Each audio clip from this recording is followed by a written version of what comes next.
Dit is Woensdag die 27ste Maart. Ons gaan aan met the long lost grave. He woke up stiff and sore. Pain is all he felt.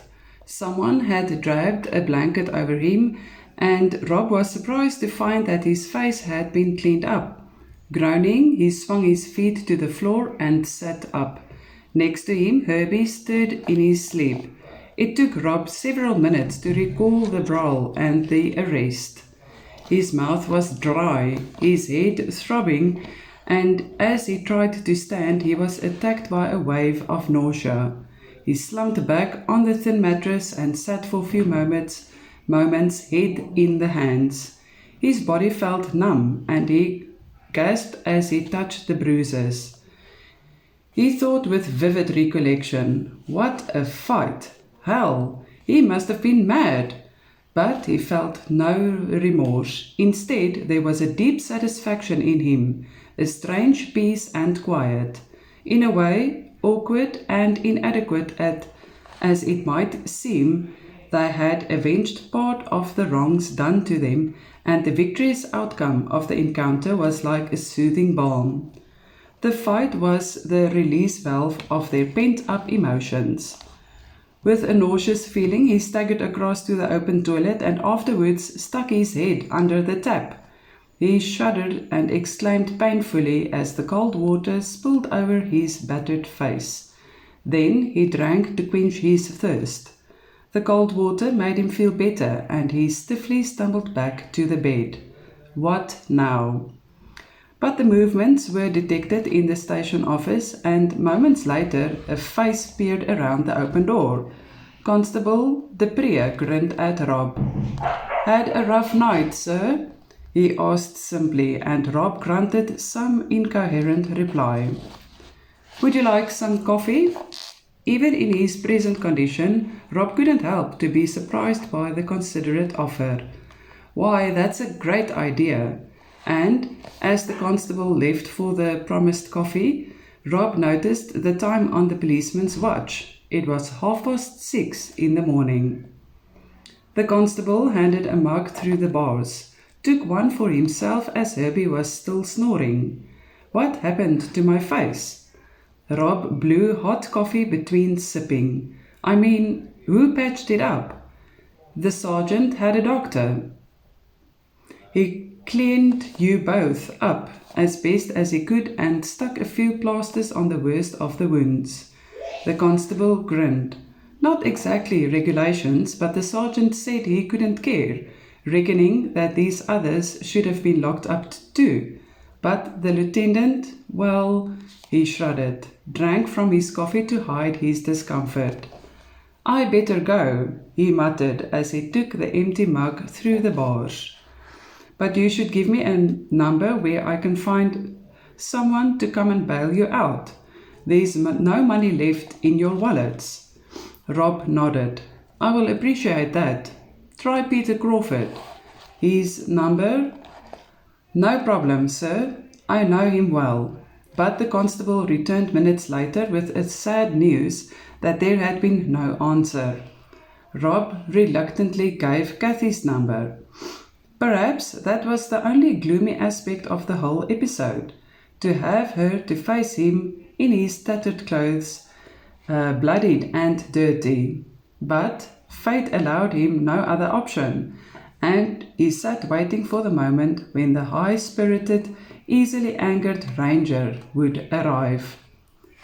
Sergeant Verwysing arrived shortly after 7, smiling grimly at the two jailbirds, and later spent a couple of minutes in serious discussion with them.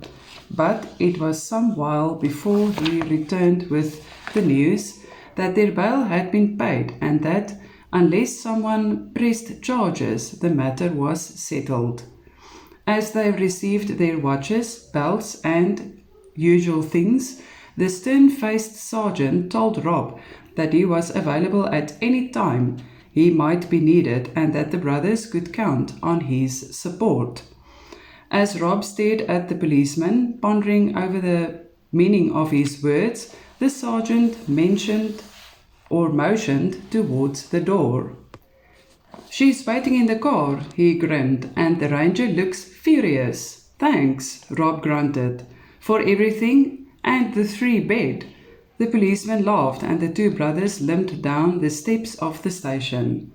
The metallic blue BMW stood waiting, and behind the wheel was Kathy, her face expressionlessly behind the dark glasses. They hesitated for a moment, glancing at each other, shrugged and got into the back seat, quiet and silent. The car departed even before the door was closed. Rob winced despite his throbbing head, but wisely said nothing. Kathy didn't speak one word all the way back to the park. Neither did the brothers. The two fighters sat on the back seat, looking embarrassed and as uneasy as two schoolboys on their way to the headmaster's office. From behind her dark glasses, she watched them in the rear-view mirror. She was secretly appalled by their bruised and battered appearances and by the idea of the fight. But she had to admit she expected something like this. And in her own way, she was elated by Rob's victory over Klaus. But the best still, the inglorious participation of their renowned police chief. Still, she could not justify the fighting.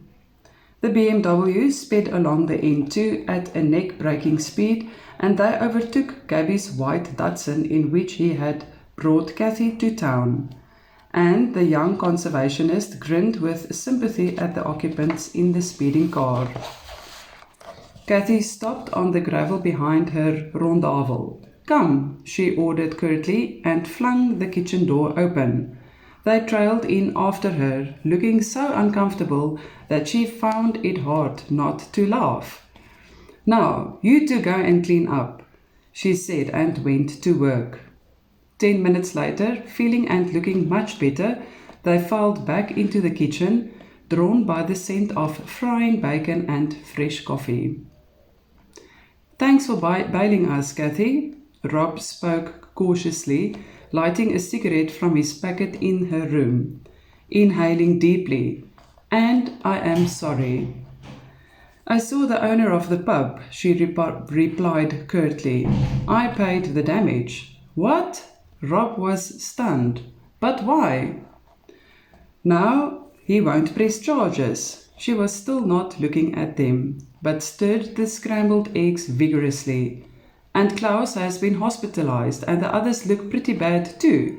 Fortunately, they won't press charges." "Girl," Rob said softly, "you have taken care of it all. Why didn't you phone?" She wanted to know. "I was worried stiff." "Well," he began lamely, noticing Herbie's averted gaze. "Things were a bit rough yesterday and we were in pretty bad condition after the fight."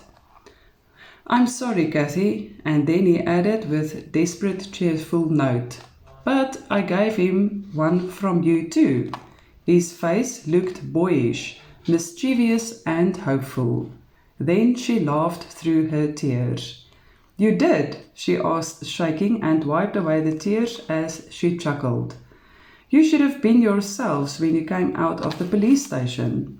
Or you should have seen yourselves when you came out of the police station," she giggled. "Woman," he growled indignantly, but greatly relieved. "And we are worried about your wrath." She gazed at him fondly. "Poor man, but I wasn't really angry, just a little unhappy." "Hungry?" "Famished." "Well then, sit down. Breakfast is coming up." Herbie grunted loudly and gave an exaggerated sigh. "Finally, I'm starving and you two find time to babble." He smiled broadly as Kathy turned back to the stove, scooped up the pan and approached the hungry men. And with both their plates were heaped,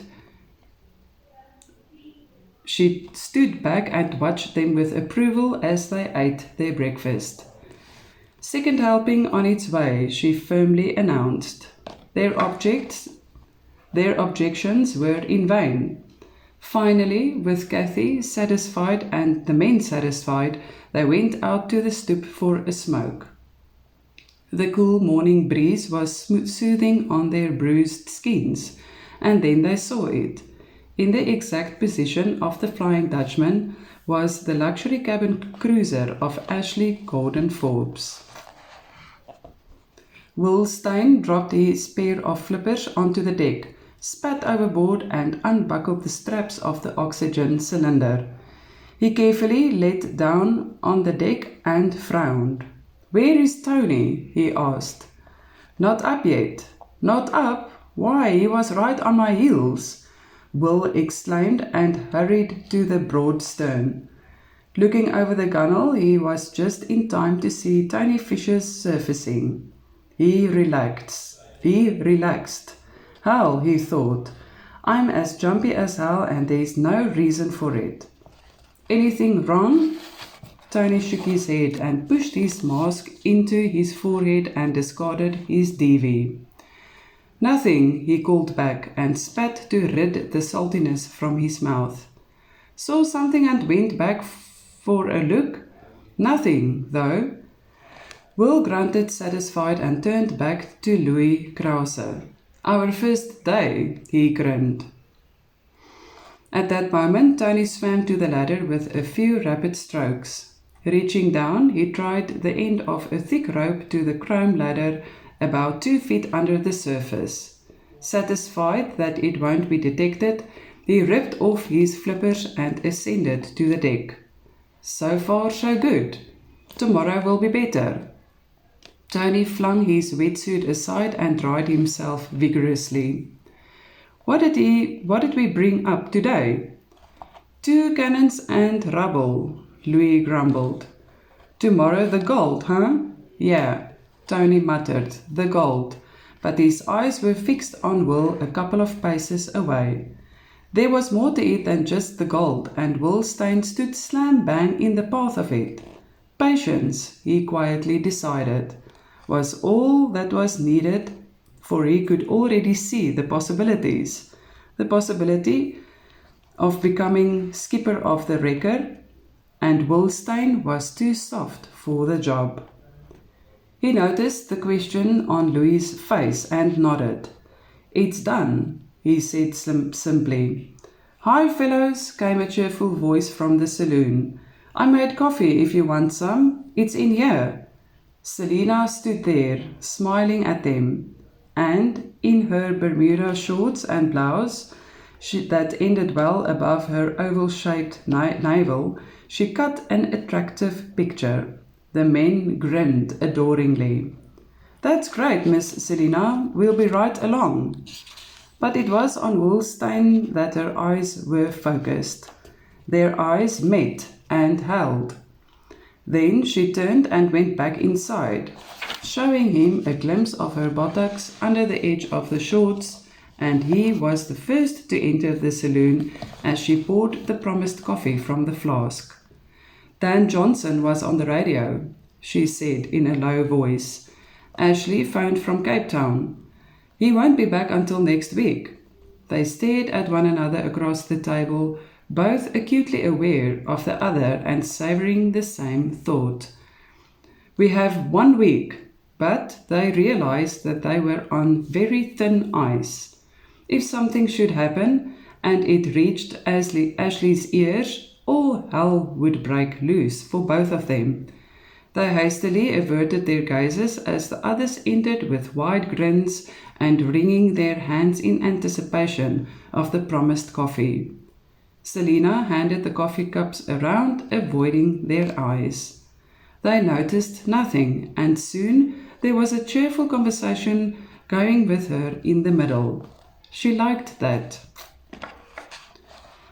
That night at 11:30, a small power boat quietly approached the wrecker. Well off, the twin outboard motors were cut and oars dipped in the water as it was slowly rowed to where the cabin cruiser rode the gentle seas on her anchor. As required, the wrecker was burning 2 little lights, one high above the bridge, the other at the bow, to warn other vessels that she was at anchor. But the cruiser itself was dark and quiet. The oars noiselessly dipped in the water as the 2 occupants exercised the utmost care to be silent. A figure moved from the shadows. "Is that you, Tony?" a whispering voice inquired. "Yep, it's me. Come around here, give me a moment." Tony leaned far over the gunwale, reaching deep down. Then he undid the rope he had tied there earlier. Eager hands took it from him, and he watched in silence as the two men heaved on the rope. Minutes later, a chain appeared above the surface, and then a heavy anchor. Cautiously, not to make any noise, the 4-foot anchor was lifted aboard. "Here is the bottle," one of the men whispered. "It's a whiskey bottle." "Is that what the old man used to drink?" Tony sounded dubious. "Yes, whiskey. He only drank whiskey. But make sure that Will finds it." "Tomorrow. Then contact the police, not us. Understand?" Tony nodded. "Sure, no problem. Remember, let Will find it." "He will find it." "Good, and good luck." The boat departed again, as silent as it had come. Well out of hearing range, the motors were started and the boat sped off southwards. 5 miles out at sea it slowed. The heavy 4-foot anchor was quietly dropped overboard. It rapidly sank to the depths, and the short length of rope trailing behind. Gone forever. "Cigarette?" Klaus Weber asked. The other man grinned. Chapter 10. Rob watched the diving procedures for 3 frustrating days, and early every morning he was up with his binoculars, aiming it at the elegant wrecker, watching the men at work and always wondering what were in the bags that were winched aboard. He smoked endlessly, became abnormally irritated and agitated as he continued to watch the divers through the long hours of the day. Herbie would join him occasionally, but every time, as soon as the slender brunette discarded her bikini top, he would groan, dismayed and exasperated. Snorting grievously at what he had known briefly for one night, he would stride away, leaving Rob once again alone with his thoughts. It was holiday as well, the October school holidays, and the park was overflowing with visitors enjoying the fantastic weather and abundant sunshine. Hikers seemed to start off in endless numbers along the Otter Trail westwards, and at the gates old Raphael had taken on a helper to assist with the large number of vehicles. Anglers were lining the rocks whenever the tide was right, and Herbie soon struck a firm friendship with a few of them. At least there was now always fresh fish at the tent camp. Kathy was gone on a 4-day hike with a group of 20 boisterous school kids from an orphanage in the city. After a clinging goodbye, she had hefted her pack and left the group off at a firm pace, her tousled hair bobbing from under her ranger's hat. Before disappearing from view, she had turned and waved. Then she was gone, leaving him alone with an empty feeling. Rob missed her cheerful and inspiring presence. Only 3 days, and it felt like a lifetime. She sighed and lit a fresh cigarette. He had long ago made up his mind about her. He knew their love was mutual. He knew he wanted her forever. So he quietly thought, perhaps he should consider talking to her about the future. But then, what could he offer her right now? Oh, he was a reasonably successful journalist who did well at times, but that was not his long-term objective. No, he thought again. The farm. That was what he actually wanted. A farm where he and Kathy and their kids could live in peace and quiet. A farm with a future. He knew just the one he wanted. Also that he probably needed R1,000,000. The money had been so near to a couple of days before, but now. Woefully he lifted the binoculars. The wrecker lay with her stern towards the shore, allowing him a perfect view of the activities on the quarter-deck. He watched as another object was being winched aboard and froze into immobility when a rusted, slightly square object appeared above the surface, slowly spiraling on the thin cables as it swung over the gunwale on the deck. What could it be? The man and woman examined the mysterious object with delight. No, Rob groaned. It's a chest.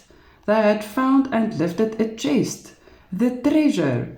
Is it gold or... His mouth and throat were suddenly dry. He didn't want to believe it. He couldn't believe it. The cigarette burned his fingers and he dropped it. The other divers were coming aboard, excitedly crowding around the chest or whatever it was. Rob swore.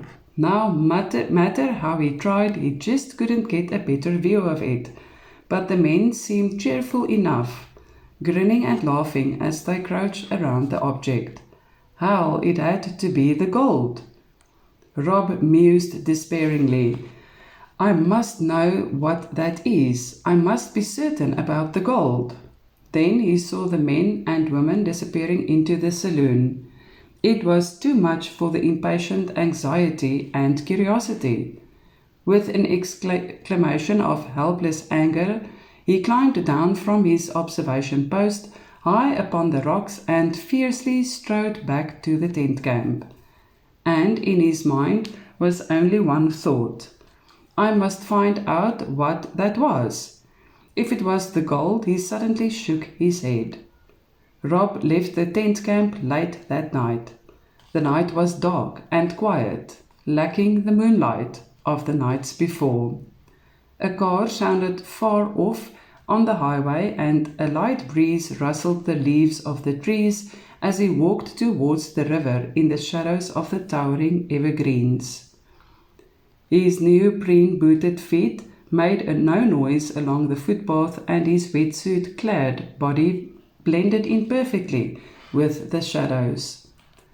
At the landing in the river mouth, he paused, staring out over the black water towards the white lights that marked the position of the wrecker. With a quick look around, a deep breath and involuntarily shiver, he entered the cold, dark water. Standing waist deep, he customarily spat into the mask, smeared the spittle over the glasses, and briefly rinsed it before slipping it over his eyes and nose. Testing it for leaks, he found it satisfactory and stuck the snorkel underneath the strap. After donning his pair of Navy Champions flippers, he quickly checked his weights, bit on the mouthpiece and swam out into the sea. Hands clasped behind his back. Head down, Rob swam with long, powerful kicks, kicking from his hips, his legs barely bending. The flippers never reached or touched the surface. He swam silently, invisible in the darkness, with only the snorkel and the back of his head above the black surface. Every once in a while, he would lift his eyes so that the mask cleared the surface, checking his course to where the wrecker lay. A little over half a mile ago, but Rob wasn't in a hurry. He didn't want to be tired or breathless when he reached the wrecker, and at his steady but comfortable pace, it would take him 30 minutes. With a pang of remembrance, he recalled his military days when he had been able to swim a full nautical mile in 35 minutes, flat with the same style and equipment he was using now. But those days were long gone, he thought as he closed in on a cabin cruiser. The cruiser was deserted and the crew asleep. Rob silently finned to the stern, hanging onto the ladder, carefully removed the flippers which he had secured to the boat with a string. With the mask pulled down around his neck, the glasses facing backwards, he noisily ascended on the deck. He briefly paused in the shadows of the quarterdeck, scanning his whereabouts and considering his next step. He wasn't familiar with the outlay of the boat, but he knew that somewhere there should be a hatch that led to the storage compartment or hold, and it wouldn't be far from the winch, so that was where he would start. From a small pouch on his belt, he took a small pen light enclosed in a knotted condom. Also, from his military days, he knew that there was nothing like a rubber contraceptive to make small items waterproof. After all, he grinned in the darkness, it should be reliable. And when he ripped the rubber off, he found that it was indeed a reliable one, for the pen light was still dry and working. He quickly searched the quarterdeck. There were 3 separate hatches, all the same sizes. He hunched over the first. The latch opened with a soft click and the hatch lifted under his hand. Peering into the darkness, he cautiously applied the penlight and let the thin beam play over the gleaming McCruiser engine. He grunted and let the hatch down. The second bin was directly next to the first and in line. Probably the second engine, he decided, and went for the third hatch. It opened noiselessly, and he knew it was the right one. A swift sweep with a penlight confirmed a ladder going down, and Rob swung through the open hatchway, carefully closing it above him. Moments later, he was standing between the piles of equipment, eagerly playing the light beam around. He saw it immediately. To the one side was a clearing lined with 6 or 7 old rusted cannons, a crate with other junk, and Rob swung the beam around anxiously, searching for what he might have seen earlier that day, but there was nothing resembling the object. Disappointed, he wondered about the possible other storage place. If it was indeed the gold, then it would probably be stored somewhere up front, but where? Then, to his relief, the beam fell on another object part and half obscured behind an oil drum. His pulse quickened. With 2 quick strides, he stood over the large encrusted bowl. Gingerly, he touched the growths of seaweed. This piece was obviously not covered by sand and muck. It was no treasure chest either. He closely examined the squat object in a faint light. Then he straightened, relieved and enlightened, and it was an ancient mortar. He could hardly believe it, but there was no doubt. It was similar to the one he had previously seen in a diving shop in Cape Town, and probably very valuable. Well, he thought with tremendous relief, no gold yet. It struck him as odd. Not gold yet, but that after such a time. And he felt first raised by Herbie, and the thought first raised by Herbie came back to him. What if the gold was not on the Liberty when it sunk? What if the gold had reached the shore safely with the survivors? Rob shrugged. He didn't know the answers or where to find them, and he remembered the missing pages in the ship's logbook. If they held the answer, then where were they?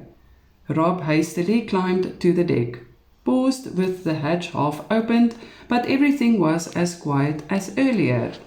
He shut the hatch behind him and cautiously slipped the latch back. Then he heard voices and froze. Soft whispering sounds from the companionway in the saloon, and Rob dashed for the gunwale. But even in his haste, he exercised great care, and quickly and silently he slipped down the ladder and into the water. It took him only seconds to fit his flippers, mask the snorkel back in place, and only then did he remember the penlight in his hand. Oh well, he thought wryly, too late for a condom now. He listened for another minute, but heard nothing. The boat had turned slightly with a tide, its bow pointing towards the shore, and he silently swam along the hull until he reached the bow and saw the anchor rope 2 feet in front of him. It was coarse in his hands. He saw Jos's face. His knife slipped into his hand. No one will be safe. And the razor edge slashed over the taut nylon strands. The rope parted with the third slash. Rob turned towards the shore and started swimming. Jos, what had they done to you? But his insides were cold and remorseless. An eye for an eye, a tooth for a tooth. Your boat for our boat. Not once did he look back. Once ashore, he removed the flippers and mask and quietly started back to the tent camp. He discarded the wetsuit in the darkness and silence, hung it in the lean-to and went to bed.